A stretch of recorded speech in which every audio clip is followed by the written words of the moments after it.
What is the adult version of finding out that Santa Claus doesn't exist? Finding out that someone you have looked up to and admired your entire life is actually a horrible person. Had this moment with a close friend last year and my life will never be the same. You have to routinely think, hey, if I just met this person, would we be friends? If the answer is no, you have to seriously reevaluate your friendship. That's crazy. I said the exact same thing when I decided to stop being friends with someone I'd known for 20+ years. I thought I came up with the idea, lol. Sometimes there is no justice. Most murders are never solved. And most rapes are never even investigated. So many rapes are committed by people you know. It's not some dangerous dude lurking in an alley, it's a friend who sees you drunk and passed out and takes advantage, or a date that simply can't hear the word no, and so on. The majority actually. And it's actually pretty common to happen in their own home. Being a hard worker and good at your job doesn't necessarily mean that you'll be rewarded for it. And the laziest person at work is allowed to be lazy, but the hardest worker isn't allowed a break. This is why boundaries are so important with an employer. Don't give them the idea that you'll work 80-hour weeks. Someone's bad planning or lack of communication does not lead to an emergency that requires you to stay late tonight. Some might call that lazy, others might call that standing up for yourself. There's a balance to be met between burning yourself out for no to little reward and being truly lazy. Split the difference and you're golden. That some friends were never really your friend. On a related note, your coworkers are not your friends. I think most people seem to treat this as the default stance, but I've learned you can actually make deep connections amongst coworkers, the same way you do in other stages of your life. Likewise. 3 years in at my current workplace, most of my coworkers are awesome and fun to be around.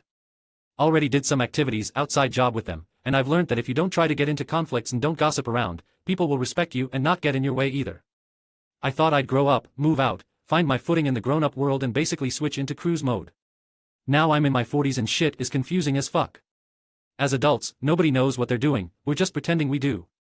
Adults ask kids what they want to be when they grow up because they are looking for ideas. That working harder does not equal getting paid more or being promoted. I learned being good at my job prevented me from a promotion because the company needed me in that role. I'm sorry you encountered this. Sounds like a bad company to work for. Honestly, if you have a penchant for leading, any good company would be looking to put you into a leadership position. That being said, being an excellent individual contributor does not mean that you'll be a good manager. I had to learn an entirely new skill set when I was promoted into a management position. I was not good as a manager at first even though I was an excellent employee previously. For me it was realizing the high school mindset in people never ends. See it in 60 years olds in Facebook now. It's actually infuriating when you're in a work environment and the people that work there still all act like high school students. Joe's sitting around looking at his phone. Boss, so I'm not going to work either. Brittany looked at me. Tell her to stop. Frank farted in the break room. You need to write him up for being disgusting.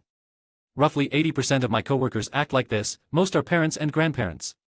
I try to keep to myself.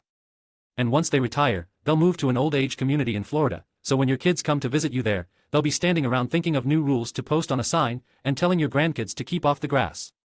That going to college and getting a 9 to 5 wasn't going to be the fun, creative, latte-filled experience rom-coms would have you believe. And that getting a 9 to 5 means that you will actually get to stop working at 5. It's where I draw the line. Sure, I may not get the nice promotion or the best bonus, but I'll get my damned sleep.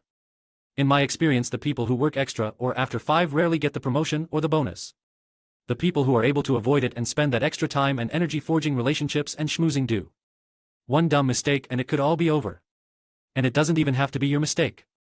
My buddy says, one mistake probably won't kill you, but 3 in a row might. Your buddy is underestimating a lot of people by an enormous amount. They will prove him that they absolutely can kill themselves in one mistake.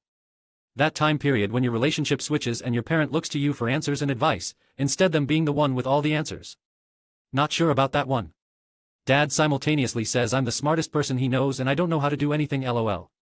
My mother berated me for taking my master's instead of jumping into the workforce at a time when there were no jobs in my field, 2011. She also believes that because she inherited generational wealth that anyone can pull themselves up by their bootstraps and work a minimum wage job to buy a house. We, don't talk much. Lots of people I know that inherited money consider themselves self-made. Weird. Good for getting that extra degree. You never actually feel like the adult. When you look around for a more adult-like adult and realize you're the adultiest on there. That really hit home when I had my first child. I had to sign all this stuff about being his guardian, and making medical decisions for him, medical consent, etc. And I remember thinking to myself, holy cow.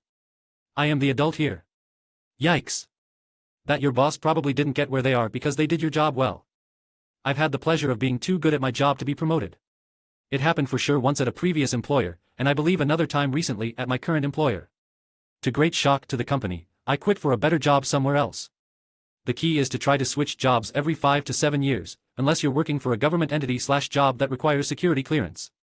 If you ask for a raise and they refuse, don't accept the offer they will give you when you're ready to leave. Always maintain professional relationship and leave for growth and change in scenery, so that you're always good to come back if you get the right offer. Never get married to a company unless you are the owner of said company. Realizing you'll probably never have the aha moment that tells you what you want to do with your life and you'd better just pick the least depressing choice. Realizing that you can be anything you want is far from true. Opportunity rarely drops itself freely at your doorstep. That you've got to keep your eyes open for when opportunity shows itself, be prepared and available for when it does show up at your door. Summer camp is more for the parents than for the kids. But the kids, even as adults, when they know and have kids of their own, aren't bothered. As a summer camp kid, I was so excited to be hanging out with my friends 100% of the time. I was supervised by 16 to 19-year-olds who made a grand for 3 months. It was pure joy and chaos all the time. Summer camp is what you call a win-win for kids and parents.